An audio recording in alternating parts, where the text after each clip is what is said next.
ko in 30 years. Tapos yung dalawa kong kapatid na babae never pa nakapunta. So happy ako na sabay-sabay kaming nag-Christmas si Diego pala nag-US? Si Diego kasi nasama ko na last year nung may work ako doon. So yung dalawa, first time nila na makapag-Disneyland sa States, ganyan lahat. So sobrang happy kasi pangarap ko talaga na makapagbakasyon kami ng ganong klase. Kasi nung bata ako, hindi naman namin nagagawa. So, at ngayon, ikaw lang gumagastos talaga. Christmas gift ko na. Christmas gift. Pero ano, yung since, yun nga, ikaw na nagbibigay sa kanila sa mga kapatid mo, pag may kailangan, hindi mo na inahayaan na sa dad mo o sa mom mo lumapit, di ba? Pero gano'n ka kahigpit, yung pagbibigay sa kanila ng reward, yung mga ganyan na gusto nila, laptop, cellphone, ganyan. Ikaw ba, isang hirit lang nila, bigay ka agad, or may mga condition din dapat? Well, maswerte ako kasi pareho pa namang nagtatrabaho si mama at si papa. Hindi naman po ako breadwinner. So, maswerte ako na nakakapag-save ako para sa mga kapatid ko, konting tulong lang. Pero si mama at si papa pa rin talaga.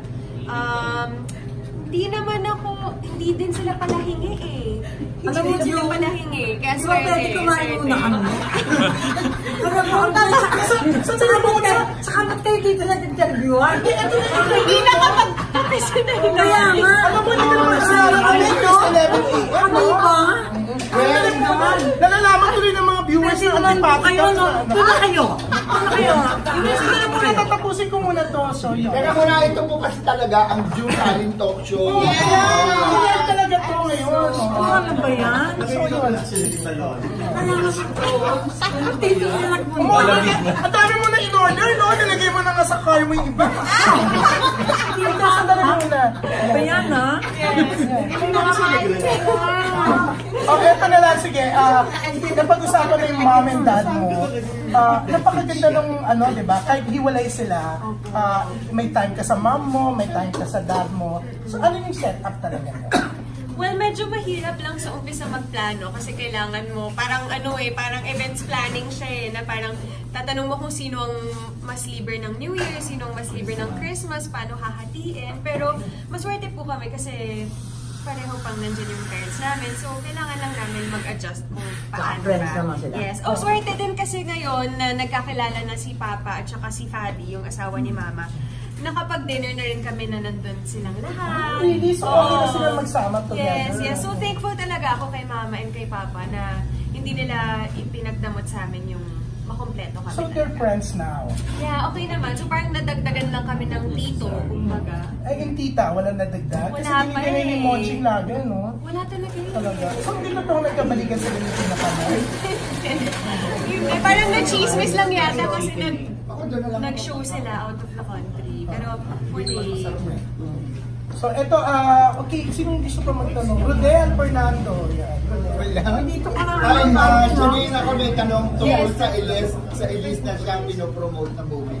How different is it from other rom-coms? Kasi ang kasabay nyo, parang romantic movie din. Yes, sa Viva. So how different is this? Anong reason dapat panoorin ito ng mga tao?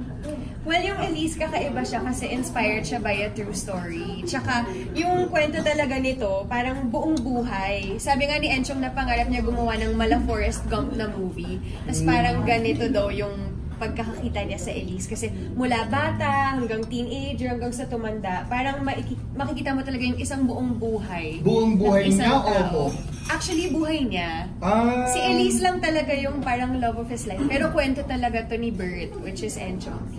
Tapos, bukod pa doon, ano naman to, set in the 90s. So, parang meron din siyang pagka-throwback para sa mga batang 90s. Tsaka hindi lang siya puro hugot kasi comedy talaga siya. Kaya, enjoyable para Bakit sa hinahanap ni Bert si Elise? Di ba dapat si Ernie? Magaling bang comedian si Tito Mario? Dapat pala kasama ka namin dito, Tito Mario. Saan ka mas na? Sige. Hindi, I'm just wondering, ano ba siya, happy ending? You end up with each other? Or para siyang 500 days of summer? Secret. Yun yung pinakapasabog namin, Tito Mario eh. Yeah. Kailangan abangan. Hindi siya typical na ending. So, May Romel, something. si Romel Santana. Di ba nagsama kayo ni Enzo dun sa Lila na medyo suspense Horror. ito, rom-com. Saan mas mahirap? Mas mahirap yung Lila. Kasi yun talaga, para sa akin, isa kasi sa pinakamahirap talaga horror movie. Kasi yun yung pinaka nakakapagod. Tumatakbo ka, kailangan takot ka the whole time, tili-tili ka. Yun yung pinaka-challenging for me. Itong Elise, isa talaga to sa mga pinakamasayang set na napuntahan ko. And actually, si Victor Anastasio, sobrang nakakatawa din siya. First film niya to. Siya yung host ng O Shopping. And talagang... Yung guwapo. Eh, meron pa siyang mga pahubad dito, so isa din yan sa mga kailangan. Uy. And stand-up comedian kasi pala talaga siya, sa totoong Puro yung directors ang nag-hawak sa'yo. Si Gino, di ba? Direct Joel. Sino nga yun? Si Long Jazz, Long Has. Oo nga, di ba? Randall. Puro mga bata. Hoy, tagilan niyo na, ha? Kumain na tayo, no? Sige na. Ano ka ba? Titigilan po muna natin. Maraming salamat sa mga tumutok. Diyan, oo ka na to. Doon ka na. Nagtatalay po kasi ganyan po si Tita Loli. Oo. Ako na siya ng tao. Sila, diba? So, yeah. Thank you! Thank you! Thank you so much, guys! Dito tayo sa top 6 for Elise. Oh, ano na? Bakit?